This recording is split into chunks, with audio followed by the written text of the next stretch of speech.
ನೋಡಿ, ಈಗ ಬೇರೆ ಬೇರೆ ರಾಜ್ಯಗಳಲ್ಲಿ ಸಾರ್ವಜನಿಕ ಸ್ಥಳಗಳಲ್ಲಿ ಇವತ್ತು ಬರೀ ಇದು RSS ಅಂತಕ್ಕಂಥದ್ದಲ್ಲ, ಎಲ್ಲ ಯಾವುದೇ ಸಂಘ ಸಂಸ್ಥೆಗಳು, ಈಗ ಉದಾಹರಣೆಗೆ ನಮ್ಮ ಉನ್ನತ ಶಿಕ್ಷಣ ಸಂಸ್ಥೆ ಇರುತ್ತೆ, ಇವತ್ತು ನಮ್ಮ ಕಾಲೇಜ್ ಆವರಣದಲ್ಲಿ ಒಂದು ಕ್ರೀಡಾಂಗಣ ಇರ್ತದೆ, ಅಲ್ಲಿ ನೀವು ಅನುಮತಿ ಪಡ್ಕೊಂಡು ನಿಮ್ಮ ಚಟುವಟಿಕೆಗಳನ್ನು ಮಾಡಬೇಕಾಗುತ್ತೆ. ಇವತ್ತು ಪಾರ್ಕ್ ಇರ್ತದೆ, ಸಾರ್ವಜನಿಕ ಪಾರ್ಕ್, ಅಲ್ಲಿ ಎಲ್ಲ ಜಾತಿ ಧರ್ಮದ ಜನ ಇವತ್ತು ಅಲ್ಲಿ ಬರ್ತಾರೆ. ಅಂಥದ್ರಲ್ಲಿ ನೀವು ಅಲ್ಲಿ ನಿಮ್ಮದೇ ಆದಂಥ ಕಾರ್ಯಚಟುವಟಿಕೆಗಳನ್ನು ನೀವು ಮಾಡುವಂಥದ್ದು ಎಲ್ಲೋ ಒಂದು ಕಡೆ ಇದು ಇಟ್ಸ್ ಅಬ್ಜೆಕ್ಷನಬಲ್ ಥಿಂಗ್. ಸ್ವಲ್ಪ ಶಿಸ್ತಿರಲಿ, ನಾಳೆ ಬೆಳಗ್ಗೆ ಅನುಮತಿ ತೊಗೊಳ್ಳಿ, ಅನುಮತಿ ಪಡ್ಕೊಂಡು ಯಾರ್ಯಾರು ಅವರವರ ಚಟುವಟಿಕೆಗಳು ಮಾಡುವಂಥದ್ದಕ್ಕೆ ಯಾವುದೇ ಅಭ್ಯಂತರ ಇಲ್ಲ. ಆದರೆ ಸ್ವೇಚ್ಛಾಚಾರ ಅಂದ್ಕೊಂಡು ನಾವು ಎಲ್ಲಿ ಏನು ಬೇಕಾದ್ರೆ ಮಾಡ್ಬೋದು ಅಂತಕ್ಕಂಥದ್ದಕ್ಕೆ ಕಡಿವಾಣ ಹಾಕಬೇಕು. ಆ ರೀತಿ ಆಗಬಾರ್ದು ಅಂತಕ್ಕಂಥ ಸದುದ್ದೇಶ. ಇದು ಕೇವಲ RSS ಮತ್ತೊಬ್ಬರು ಅಂತಕ್ಕಂಥಲ್ಲ, ಇದು ಎಲ್ಲರಿಗೂ ಅನ್ವಯಿಸುತ್ತೆ. ನಾಳೆ ಮತ್ತೊಬ್ಬರು ಸಂಘ ಸಂಸ್ಥೆಯವರು ಆ ರೀತಿ ಒಂದು ಮಾಡ್ತಕ್ಕಂಥ ಚಟುವಟಿಕೆಗಳು ಮಾಡುವಂಥದ್ದಕ್ಕೂ ನಿರ್ಬಂಧ ಇದೆ.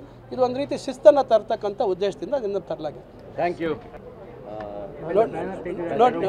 ನೋಡಿ, ಈಗ ಬೇರೆ ಬೇರೆ ರಾಜ್ಯಗಳಲ್ಲಿ ಸಾರ್ವಜನಿಕ ಸ್ಥಳಗಳಲ್ಲಿ ಇವತ್ತು ಬರೀ ಇದು RSS ಅಂತಕ್ಕಂಥದ್ದಲ್ಲ, ಎಲ್ಲ ಯಾವುದೇ ಸಂಘ ಸಂಸ್ಥೆಗಳು, ಈಗ ಉದಾಹರಣೆಗೆ ನಮ್ಮ ಉನ್ನತ ಶಿಕ್ಷಣ ಸಂಸ್ಥೆ ಇರುತ್ತೆ, ಇವತ್ತು ನಮ್ಮ ಕಾಲೇಜ್ ಆವರಣದಲ್ಲಿ ಒಂದು ಕ್ರೀಡಾಂಗಣ ಇರ್ತದೆ, ಅಲ್ಲಿ ನೀವು ಅನುಮತಿ ಪಡ್ಕೊಂಡು ನಿಮ್ಮ ಚಟುವಟಿಕೆಗಳನ್ನು ಮಾಡಬೇಕಾಗುತ್ತೆ. ಇವತ್ತು ಪಾರ್ಕ್ ಇರ್ತದೆ, ಸಾರ್ವಜನಿಕ ಪಾರ್ಕ್, ಅಲ್ಲಿ ಎಲ್ಲ ಜಾತಿ ಧರ್ಮದ ಜನ ಇವತ್ತು ಅಲ್ಲಿ ಬರ್ತಾರೆ.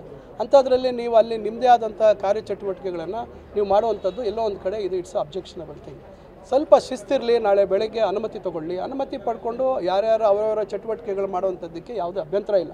ಆದರೆ ಸ್ವೇಚ್ಛಾಚಾರ ಅಂದ್ಕೊಂಡು ನಾವು ಎಲ್ಲಿ ಏನು ಬೇಕಾದ್ರೆ ಮಾಡ್ಬೋದು ಅಂತಕ್ಕಂಥದ್ದಕ್ಕೆ ಕಡಿವಾಣ ಹಾಕಬೇಕು. ಆ ರೀತಿ ಆಗಬಾರ್ದು ಅಂತಕ್ಕಂಥ ಸದುದ್ದೇಶ. ಇದು ಕೇವಲ RSS ಮತ್ತೊಬ್ಬರು ಅಂತಕ್ಕಂಥಲ್ಲ, ಇದು ಎಲ್ಲರಿಗೂ ಅನ್ವಯಿಸುತ್ತೆ. ನಾಳೆ ಮತ್ತೊಬ್ಬರು ಸಂಘ ಸಂಸ್ಥೆಯವರು ಆ ರೀತಿ ಒಂದು ಮಾಡ್ತಕ್ಕಂಥ ಚಟುವಟಿಕೆಗಳು ಮಾಡುವಂಥದ್ದಕ್ಕೂ ನಿರ್ಬಂಧ ಇದೆ. ಇದು ಒಂದು ರೀತಿ ಶಿಸ್ತನ್ನು ತರ್ತಕ್ಕಂಥ ಉದ್ದೇಶದಿಂದ ಅದನ್ನು ತರಲಾಗಿದೆ. Thank you.